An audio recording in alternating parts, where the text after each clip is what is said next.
खून की प्यास पार्ट 2। और उसके बाद वो जंगल एक बार फिर से सुमन की चीखों से गूंज उठा। लेकिन आज की रात सुमन की चीखों को सुनने वाला वहां पर कोई भी नहीं था। अगर वहां पर कोई मौजूद था तो बस हरिया, जो कि अब एक भेड़िए में बदल चुका था। सुमन के बालों को पकड़कर घसीटते हुए वो जंगल के बीचों बीच एक जगह पर ले जा रहा था। अगली सुबह गांव में। अरे भाई, पता नहीं क्या बात है, अपने गांव का हरिया किसान और उसकी पत्नी सुमन दोनों गायब हैं। दोनों का कोई अता पता नहीं। अरे कैसी बातें कर रहे हो भाई, ये कब हुआ है? अरे पूरे गांव में खबर फैली पड़ी है। कल रात को दोनों खेत की तरफ जा रहे थे, लेकिन लौट कर आए ही नहीं। तो हो सकता है अपने खेत पर होंगे। पूरा गांव ढूंढ कर आया है भाई। जानते हो क्या मिला वहाँ पर? क्या हुआ भाई, क्या मिला? बताओ हमें, क्या मिला? अरे हरिया की पत्नी सुमन के कपड़े पड़े हुए थे। शरीर का एक एक कपड़ा फटा हुआ झोपड़ी के बाहर पड़ा था, लेकिन दोनों पति पत्नी का कोई पता ठिकाना नहीं था। अरे भाई, लेकिन उसका जो दोस्त है ना रामू किसान, उससे पता करके आते हैं ना। अब तक तो दोनों साथ ही खेत पर जाया करते थे। हाँ, हमें उसके घर जाना चाहिए भाई। चलो चलो वहाँ चलते हैं, चलो।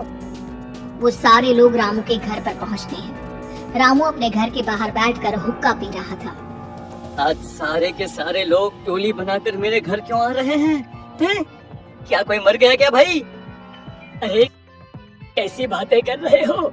तुम्हारा सबसे अच्छा दोस्त हरिया और उसकी पत्नी गायब है और तुम यहाँ बैठकर हुक्का पिए जा रहे हो, हैं?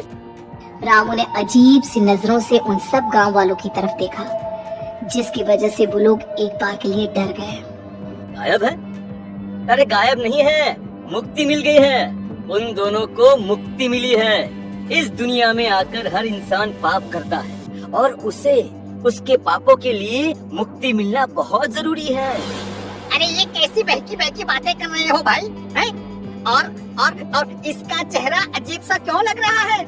लगता है दोस्त के मरने का गम बैठ गया है।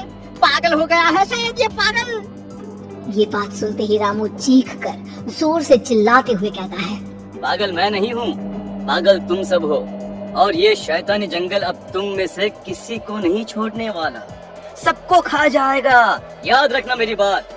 शैतानी जंगल? कैसा शैतानी जंगल? लगता है रामू पागल हो चुका है। हमें यहाँ से चलना चाहिए भाई। चलो चलो चलो। तभी रामू की पत्नी बाहर आती है। नहीं, आप लोग इनकी बात का बुरा मत मानिए। 2 दिन पहले हरिया के साथ खेत पर गए थे। जब से वहाँ से आए हैं तब से ऐसी ही बातें कर रहे हैं।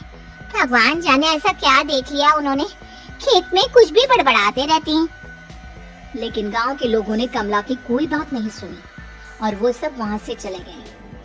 रात अब धीरे धीरे ढलने लगी थी। तभी अचानक किसी ने धीमी सी आवाज में रामू को पुकारा।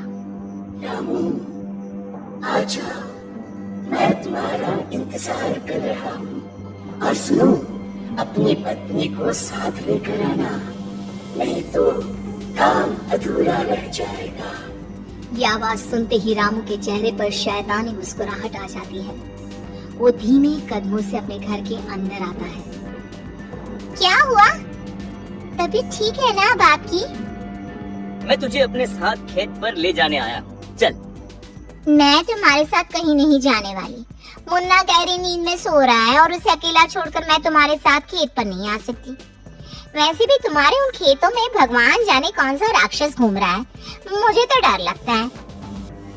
रामू गुस्से में दांत पीसता अपनी झोपड़ी से बाहर आ जाता है और कमला गहरी नींद में अपने बच्चे के साथ सो जाती है।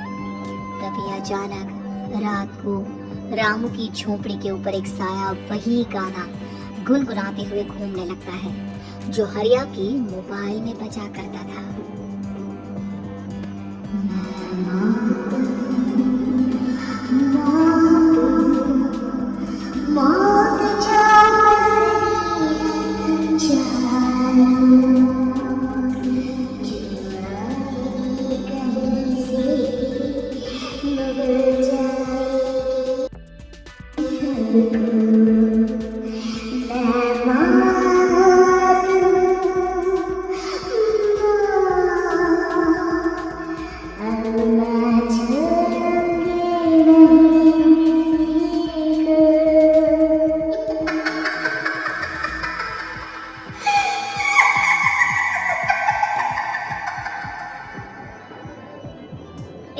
आवाज सुनकर रामू की पत्नी कमला की आंख खुलती है और वो देखती है कि उसका मुन्ना अपनी जगह से गायब था।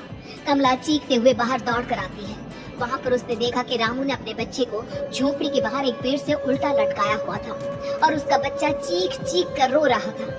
वहीं दूसरी तरफ एक साया बच्चे के ठीक नीचे आग जलाकर उसके चारों तरफ हैवानों की तरफ नाच रहा था। छोड़ दो मेरे बच्चे को। अरे क्या कर रहे हो तुम? शर्म नहीं आती तुम्हें अपने ही बच्चे को इस तरह मौत के हवाले करते हुए? अपना बच्चा? किसने कहा ये मेरा बच्चा है? अरे ये तो उस रामू की औलाद है, इस गांव के किसान रामू की, और मेरी दुश्मनी इस गांव के हर इंसान के साथ है।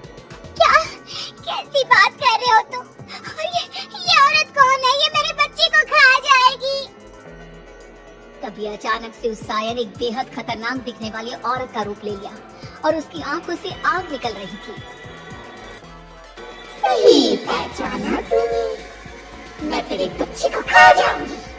अगर तू अपनी इस हैवान को रामू के साथ जंगल नहीं आए, मैं तेरे बच्चे को खा जाऊंगी।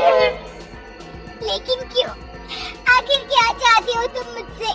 मुझे जंगल क्यों ले जाना चाहती हो? औरत बुरी तरह से ठहाके मार मार कर जोर जोर से हंसने लगी और साथ में, ये तो तुझे वहाँ चलने के बाद ही पता चलेगा ना।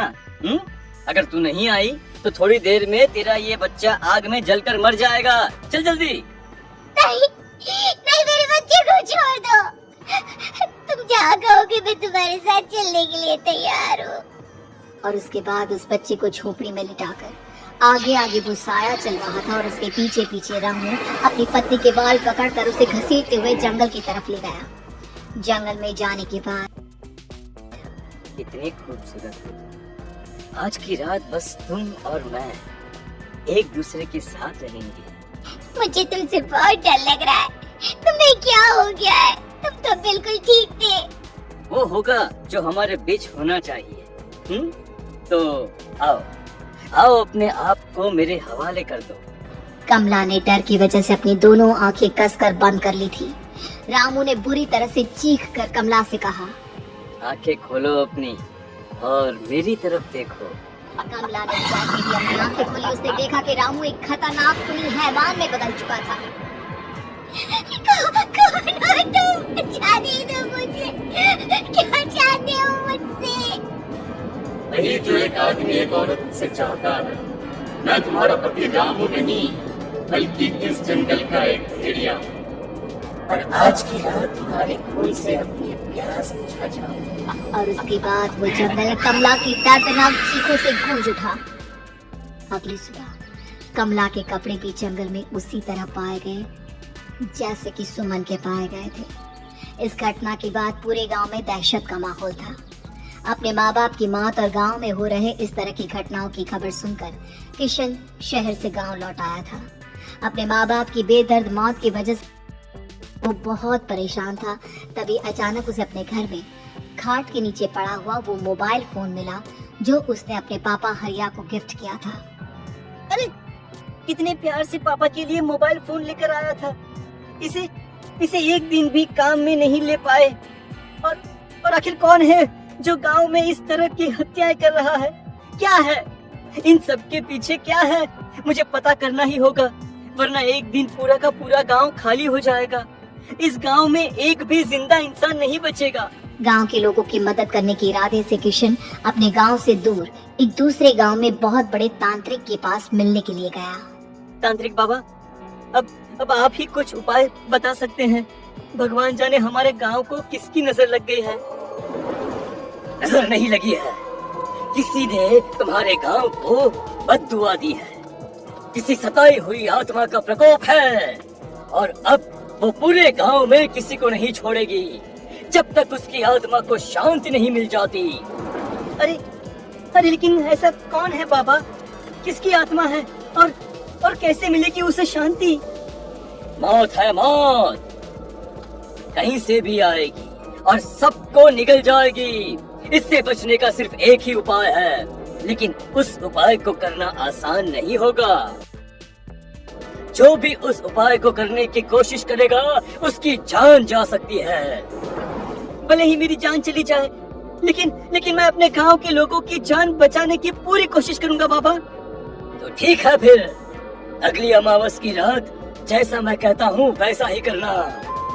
अमावस की रात तांत्रिक के बताए अनुसार किशन अपने साथ केरोसिन लेकर जंगल की तरफ चल पड़ा। उसके हाथ में देवी के मंदिर का सिंदूर भी था। किशन जंगल के बीचों बीच पहुंचा। ये देखकर उसकी आंखें फटी की फटी रह गई। वहाँ एक उबलते पानी का तालाब था और कई लोगों की लाश लटक रही थी। किशन के माँ बाप की लाश भी वहीं थी। माँ, बापू, क्या हो गया? ये क्या हो गया?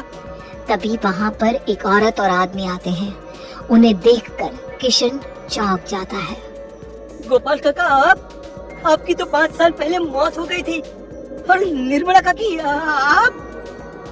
मौत तो हो गई थी, लेकिन तुम ये नहीं जानते कि हमारी मौत कैसे हुई थी। क्या कहना चाहते हैं आप? कुछ नहीं, बस ये जान लो कि अब इस गांव में कोई जिंदा नहीं बचेगा। लेकिन क्यों काकी? क्योंकि 5 साल पहले इन गांव वालों ने मुझे डायन बताकर पत्थर मार मार के मार डाला। मेरी कोई गलती नहीं थी। गांव का एक बच्चा क्या लापता हुआ, सारा इल्जाम मेरी पत्नी पे डाल दिया। और जब मैंने निर्मला की जान बचाने की कोशिश की तो मुझे भी मार डाला। आपके साथ ये बहुत गलत हुआ काकी, लेकिन आप जो कर रहे हैं वो भी सही नहीं है ना। तुम यहाँ से चले जाओ और ना तुम भी नहीं बचोगे। हमारी आत्मा पिछले 5 साल से मुक्ति के लिए भटक रही है। चले जाओ यहाँ से। मौका देखकर किशन सिंदूर उन दोनों के ऊपर डाल देता है। उनका शरीर जलने लगता है और वो भयानक तरीके से चिल्लाने लगते हैं। अगले ही पल किशन उनके ऊपर केरोसिन डाल देता है और वो दोनों जल जाते हैं। किशन अपने माँ बाप और दूसरी लाशों का अंतिम संस्कार करवाता है और अपने घर लौट आता है। लेकिन वो अभी भी इस बात से अनजान है कि मोबाइल अभी भी बज रहा था।